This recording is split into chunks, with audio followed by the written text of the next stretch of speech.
आज हम natural contraceptive की बात करेंगे, जिसमें जो नेचुरल कॉन्ट्रासेप्टिव होते हैं, natural method work on the principle of avoiding changes of ovum and sperm meeting. देखो नेचुरल मेथड, आप जानते हो बेटा प्रेगनेंसी होती कब है? प्रेगनेंसी होने का भी कॉन्सेप्ट होता है ना। जैसे होता क्या है, हमारा फैलोपियन ट्यूब में ओवम रहता है, स्पर्म दौड़ते हुए जाता है, दोनों की जब मीटिंग हो जाती है और बेटा ये झाइगोट बन जाता है। झाइगोट नहीं झाइगोट क्या बन जाता है बेटा? झाइगोट। अब ये झाइगोट बन जाता है, डिवाइड होता है और ये एम्ब्रियो बनाता है। This is the normal form. मान लो अगर मैंने इन दोनों की मीटिंग को ही रोक दिया, नहीं मिलने नहीं दूंगा नेचुरल तरीके से, जिसे natural method of contraception. Simple बात है। कैसे नेचुरल मेथड? मान लो अगर फीमेल के पास ओवम ही ना हो, या मान लो किसी मेल के पास स्पर्म ही ना हो, this is the natural method of contraception. ऐसा हो नहीं सकता कि किसी मेल के पास स्पर्म ना हो। तो हम करते क्या है बेटा, ओवम को कैसे रोकेंगे? ओवम ना हो या तो ओवुलेशन ही ना हो। This is called natural method of contraception. मैंने आपको मेंस्ट्रुअल साइकिल में बताया था, आपको एक मेंस्ट्रुअल साइकिल में बताया था मैंने कि जब मेंस्ट्रुअल साइकिल चलती है तो 1 से 5 दिन तक ब्लीडिंग फेज होती है, 14वें दिन तक ओवुलेशन होता है और 28 दिन तक ये चलती है। 2 दिन पीछे मान लो और 4 दिन आगे मान लो, यानी कि 12 तारीख से लेकर 16 तारीख तक। This period is called fertile period. इस पीरियड को हम क्या कहते हैं? Fertile period. इस पीरियड को छोड़कर पूरे महीने में हम कभी भी इंटरकोर्स करते हैं तो ओवम मिलेगा क्या? वहाँ पर नहीं मिलेगा। हमने 2 दिन पहले क्यों छोड़े? क्योंकि स्पर्म की ज़िंदगी 2 दिन की होती है। ओवम की कितनी होती है? ओवम की भी 48 घंटे की होती है बेटा, 5 से लेकर 12 दिन तक और 16 से लेकर 28 दिन तक। यहाँ पर ओवम है ही नहीं। अगर ओवम नहीं है ना तो कितना भी इंटरकोर्स कर लो, कितना भी स्पर्म डाल लो, क्या फर्टिलाइजेशन होगा? नहीं होगा बेटा। अगर स्पर्म ही नहीं है, सॉरी ओवम ही नहीं है, तो फर्टिलाइजेशन घंटा होगा। 1 से 5 दिन तक भी तो ओवम नहीं है सर, लेकिन अनहाइजीनिक रीजन है। यहाँ पर मेंसेस चल रही होती है, यानी ब्लड फ्लो हो रहा होता है, और जब ब्लड फ्लो होगा मेंसेस चलेगी बेटा, ब्लड फ्लो होगा मेंसेस चलेगी, मेंस्ट्रुएशन होगा, तो यहाँ पर सेक्सुअल नहीं कर सकते बेटा। यहाँ पर क्रैम्प होते हैं, दर्द होता है, तो सेक्सुअल डिजायर वैसे भी फीमेल की कम हो जाती है। आइए बेटा, this is the natural method. पहली बार। दूसरा होता है पीरियड एब्स्टेंसेंस, मतलब जैसे ही इजैकुलेशन होने वाला है, पेनिस को वेजाइना से विड्रॉ कर लो। This process is called periodic एब्स्टेंस।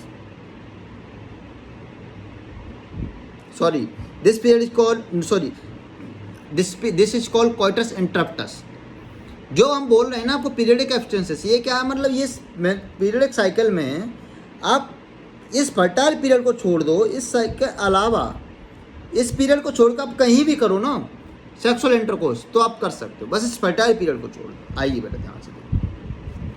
Periodic abstinence in such method in which the couple avoid the abstinence from coitus from day to 7 to 17। ये क्या है बेटा? ये फर्टाइल पीरियड है of the menstrual which ovulation could be expected. जब ovulation होता है, जैसे मान लो अगर 14वें दिन ओवुलेशन हुआ तो 2 दिन पहले 4 दिन बाद आपको 6-7 दिन छोड़ने पड़ेंगे, क्योंकि वो फर्टाइल पीरियड होता है, वहाँ पर प्रेगनेंसी की कैपेसिटी ज़्यादा है और प्रेगनेंसी के चांस भी उस समय ज़्यादा। Chances of fertilization are very high during this period. इस पीरियड को हम फर्टाइल पीरियड कह रहे हैं। It's called the fertile period.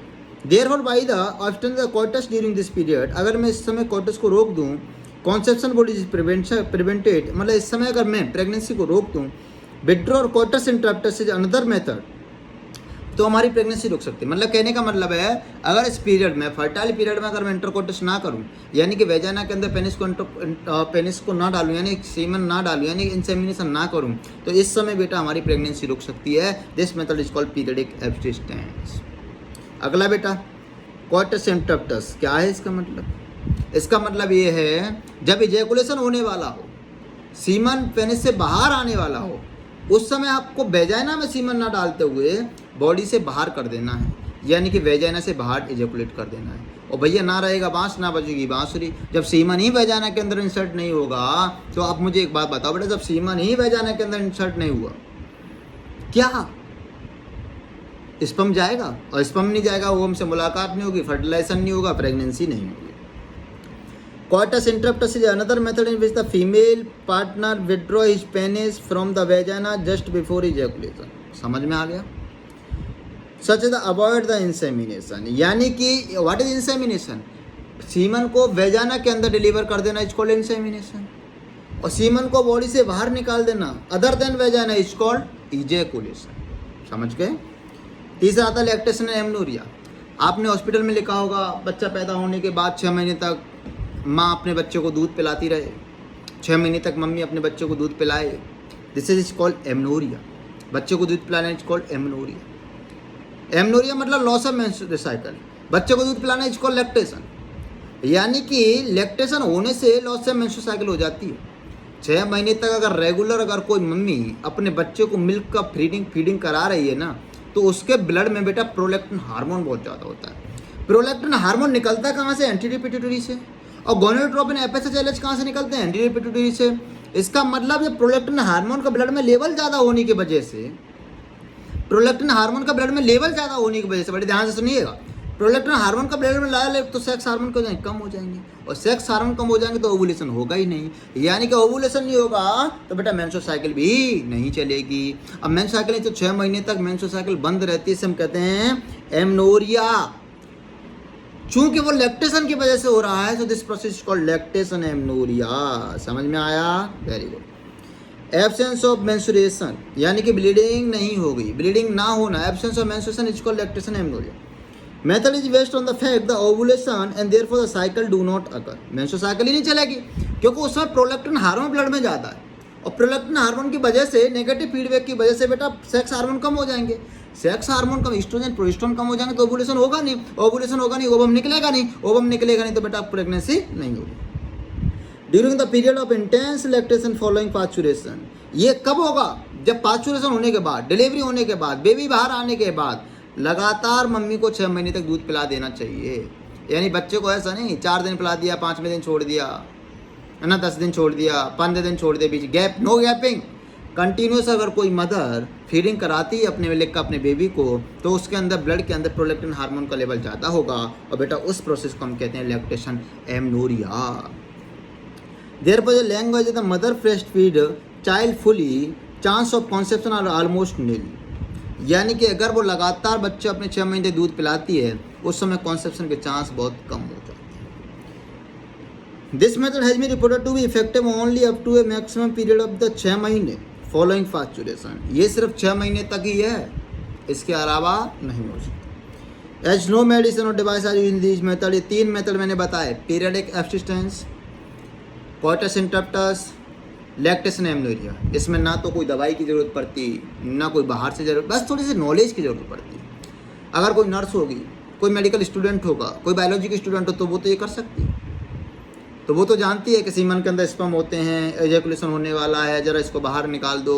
वो तो जानती है कि मेरा इस समय ओवुलेशन होने वाला है, कृपया 12 से लेकर 14 साल मेरे से कॉन्टैक्ट ना बनाएं, है ना. वो तो जानती है बेटा कि प्रोलैक्टिन हार्मोन का लेवल ज़्यादा है, 3 महीने में बेबी को फीड कराते. लेकिन गाँव देहात में जो सेक्स एजुकेशन नहीं है, नॉर्मल अप्रोच एजुकेशन नहीं है, वो कैसे इस प्रोसेस पर, वहाँ तो ये फेल हो जाएगा.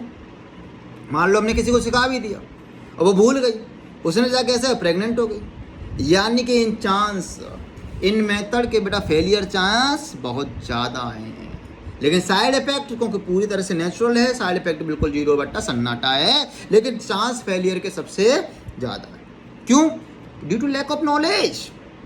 नॉलेज की कमी के कारण इनके फेलियर के चांस बहुत ज़्यादा. जैसे मान लो कोइटस इंटरप्टस कर दिया, और कोइटस इंटरप्टस करने के बाद सीमन उसकी मान लो किसी बॉडी के पार्ट पे, मान लो बल्बा पे गिर गया, बल्बा पे, लेविया मेजोरा पे गिर गया, वेजाइना के अंदर नहीं, लेकिन फिर भी वहाँ पर कोई एक ऐसा स्पर्म होगा डीट जो वहाँ पर पहुँच जाए, क्या पता. चांस ऑफ फेलियर ज़्यादा, नेचुरल मेथड के चांस ऑफ फेलियर के चांस ज़्यादा होते हैं, फेलियर चांस ज़्यादा, लेकिन साइड इफेक्ट बिल्कुल 0 बट्टा सन्नाटा. साइड इफेक्ट ऑलमोस्ट नील, होते ही नहीं है. नील क्या? चांस ऑफ फेलियर तो this method is are also high. Chance of failure ज़्यादा होते हैं क्योंकि लैक ऑफ नॉलेज की कमी के कारण. दूसरा मेथड है बेटा आपका बैरियर मेथड. ये आपको जो छोटा वाला दिख रहा है फीमेल कॉन्डोम है, सॉरी मेल कॉन्डोम है. ये वाला जो फीमेल कॉन्डोम दोनों तरफ से ओपन नहीं होता. फीमेल कॉन्डोम दोनों एक ही, ये ऐसा लगता है कि दोनों तरफ से ओपन दिख रहा है, नहीं, बट दिस इज नॉट दोनों तरफ से ओपन. अगर दोनों तरफ से ओपन होता तो स्पर्म निकल जाता, फिर फायदा क्या था कॉन्डम लगाने का। एक ही तरफ से ओपन हो, जैसे था मेल कॉन्डम, जैसे था फीमेल कॉन्डम। ध्यान रखना ट्रांसपेरेंट होते हैं, लैटेक्स की रबड़ से बनाए जाते हैं। ये क्या करते हैं बेटा, मेल कॉन्डम होता क्या है, जब भी हम इंटरकोर्स करते हैं, सेक्सुअल इंटरकोर्स करते हैं, तो उसमें फीमेल जो मेल कॉन्डम होता है वो तब पेनिस की बॉडी पर चढ़ा लिया जाता है। पेनिस पर चढ़ाने के बाद जो भी इजैकुलेशन होता है वो अब वेजाइना में ना होते हुए कहाँ होगा बेटा, कॉन्डम में होगा। कॉन्डम फाइन लेटेक्स की रबड़ का बना होता है, ट्रांसपेरेंट होता है, ज़्यादा फर्क पड़ता नहीं है सेक्सुअल डिजायर में, है ना। सेम सेक्सुअल डिजायर में कोई ज़्यादा मतलब इंटरचेंज होता नहीं है। इन अ बैरियर मेथड, अब बेटा स्पर्म तो जा रहा था कि वो अपनी उम्मीद में कि मुझे ओवम मिलेगा, मुझे ओवम से पढ़ ले, लेकिन बीच में एक दीवार लगा दी हमने, किसकी, रबड़ की, लेटेक्स की। This is the barrier method. यानी कि हम क्या करते हैं इस बैरियर मेथड में, बैरियर का काम करते हैं, यानी कि मेल स्पर्म और फीमेल गैमेट दोनों को मिलने से जोड़ते हैं। अब मान लो ये मेल गैमेट है, ये फीमेल गैमेट, ये मेल गैमेट है, ये फीमेल गैमेट, दोनों को मिलना है, बीच में एक रबड़ लगा दी, लो नहीं मिल सकते, और नहीं मिल सकते तो फर्टिलाइजेशन नहीं होगा, फर्टिलाइजेशन नहीं होगा तो एम्ब्रियो फॉर्मेशन नहीं होगा। Ovum and sperm are prevented from physically meeting with the help of barrier, यानी कि उसी रुकावट की वजह से। Such method are available for both male and female condom. Latex की रबड़ के बने होते हैं मेल कॉन्डोम फीमेल, लेकिन ध्यान रहे फीमेल कॉन्डोम की एक ही ओपनिंग होती है, मेल कॉन्डोम की भी एक ही ओपनिंग होती है। इंटरकोर्स करने से पहले फीमेल अपनी वेजाइना में कॉन्डोम को इंसर्ट कर लेती है, और मेल पार्टनर क्या होता है, अपना उस कॉन्डोम को अपने बॉडी में पेनिस पर चढ़ा लेता है, यानी पेनिस पर वियर कर लेता है। Are variant medal for thin rubber, पतली रबड़ के बने होते हैं। लेटेक्स की शीट होती है that are used to cover the penis in the male vagina and cervix in the female. Cervix को कवर कर लिया फीमेल के अंदर, और मेल कवर करता है किसको बेटा, अपने पेनिस को। Just before coitus so that are ejaculated semen would not enter into the female reproductive tract. अब बेटा क्या है ना, ये जो सीमन आया ना वो वेजाइना के अंदर इंसर्ट नहीं होता, डायरेक्ट वो क्या होता है उस कॉन्डोम में चला जाता है। दिस कैन प्रिवेंट कॉन्सेप्शन, यानी कि ये प्रेगनेंसी को रोक सकते हैं। निरोध एक सरकारी ब्रांड था बेटा, कॉन्डोम बनाने की कंपनी थी जिसका नाम था निरोध। जैसे सर्प कोई सर्प नहीं है, सर्प एक ब्रांड का नाम है, कंपनी का। जैसे डालडा कोई घी नहीं है, वो कंपनी का नाम है। ऐसे एक निरोध कंपनी थी। Is a popular brand of the condom for a male, popular brand थी, ब्रांड नेम था। लेकिन आज हम जैसे अगर गाँव में देखो तो बोलते हैं निरोध दे दो हम। हालांकि अब तो कॉन्डोम बड़ा पॉपुलर हो गया है, सरकार ने कर दिया है कॉन्डोम का यूज करें, ये यूज करें, पॉपुलेशन कम। Use of condom is increase in recent year, लगातार ईयरों में, due to the additional benefit of protecting the user from contracepting STD AIDS. एक ही ऐसा मेथड है बैरियर मेथड, वो भी यूज कॉन्डोम, जो हमें STD से प्रिवेंट करता है। यानी सेक्सुअल ट्रांसमिटेड डिजीज से प्रिवेंट करने का आज तक सिर्फ एक ही मेथड है, वो है हमारी STD AIDS. Both the male and female condom are disposable, दोनों ही डिस्पोजेबल होते हैं। कागज़ में रैप करने के बाद हम इसको डिस्पोज कर सकते हैं। ईजिली यूजर फ्रेंडली होते हैं, सेल्फ एम्प्लीकेटेड होते हैं, इसको हम आसानी से यूज कर सकते हैं। इसमें प्राइवेसी का पूरा ध्यान रखा जाता है, आप अपने आप ये यूज कर सकते हैं। कैन बी सेल्फ इंसर्टेड, कोई फीमेल अपनी वेजाइना सर्विक्स में अपनी उंगली से इंसर्ट कर सकती है। And thereby the gives privacy to the user, और ये प्राइवेसी भी यूजर को देती है। Diaphragm, cervical cap and bolt. Diaphragm, ऐसे डायाफ्राम एक ऐसा बोल्ट होता है, बोल्ट ये सर्विक्स कैप हो गई, ये बोल्ट हो गया, और ये सर्वाइकल कैप हो गई। ये लो तीन चीज़ हो गई, डायाफ्राम, बोल्ट और सर्वाइकल कैप। ये क्या होता है, ये तीनों फीमेल के लिए यूजेबल होते हैं, ये अपनी सर्विक्स पर रख लेते हैं। आपको पता है सर्विक्स बड़ा नैरो पार्ट होता है, ये वाला सर्विक्स होता है ना, ये हमारी वेजाइना है, और वेजाइना के नीचे ये सर्विक्स है। ये सर्विक्स बड़ा नैरो पार्ट होता है, तो यहाँ पर कवर कर लिया जाता है। इससे क्या होता है, रीयूजेबल भी होते हैं, कॉन्डोम रीयूजेबल नहीं होता। Are also barrier, diaphragm, cervical, bolt are also barrier track to cover the cervix during coitus. ये सर्विक्स को कवर कर लेते हैं कॉर्टेस के समय। They prevent conception by blocking the entry of sperm, ये भी क्या करते हैं, स्पर्म की एंट्री को रोकते हैं, कंसेप्शन रुक जाता है। Through the cervix, they are reusable, ये क्या होते हैं, इसको जैसे यूज करने के बाद निकाल लो, धो लो, धोने के बाद अच्छे से जैसे धोने के बाद इसको हम डब्बे में रख सकते हैं, यानी ये रीयूजेबल है। बोल्ट, डायाफ्राम और सर्वाइकल कैप, ये दोनों ही रीयूजेबल है। अब देखो, अगर ये तो अभी तो ये सिर्फ रोकने का काम कर रहे हैं। मान लो इनके ऊपर कोई क्रीम लगा लो जो स्पर्म को मारती हो, और स्पर्म में साइड अलग क्रीम लगा लोगे तो इसकी इफेक्टिवनेस बढ़ जाएगी, कम हो जाएगी। ये तो सिर्फ अभी बैरियर का काम कर रहे हैं, सिर्फ रोकने काम कर रहे हैं। अगर हमने इनके ऊपर क्रीम लगा दी ना तो इनकी इफेक्टिवनेस बढ़ जाएगी। Spermicidal cream, jelly and foam usually use along with this barrier to increase the contraceptive efficiency. अगर मैंने जेली और क्रीम लगा दी तो बेटा इनकी एफिशिएंसी बढ़ जाएगी। आपको जो दिख रहे हैं, this is the male condom, this is the female condom. अगला मेथड है बेटा आपका आईयूडी, इंट्रा यूट्राइन डिवाइस। कुछ ऐसी डिवाइस होती हैं जो हम यूट्रस के अंदर इंसर्ट करते हैं, ये कैसे काम करती हैं इसकी चर्चा बेटा हम करेंगे अगले लेक्चर में। बने रहिए हमारे साथ। Thank you so much.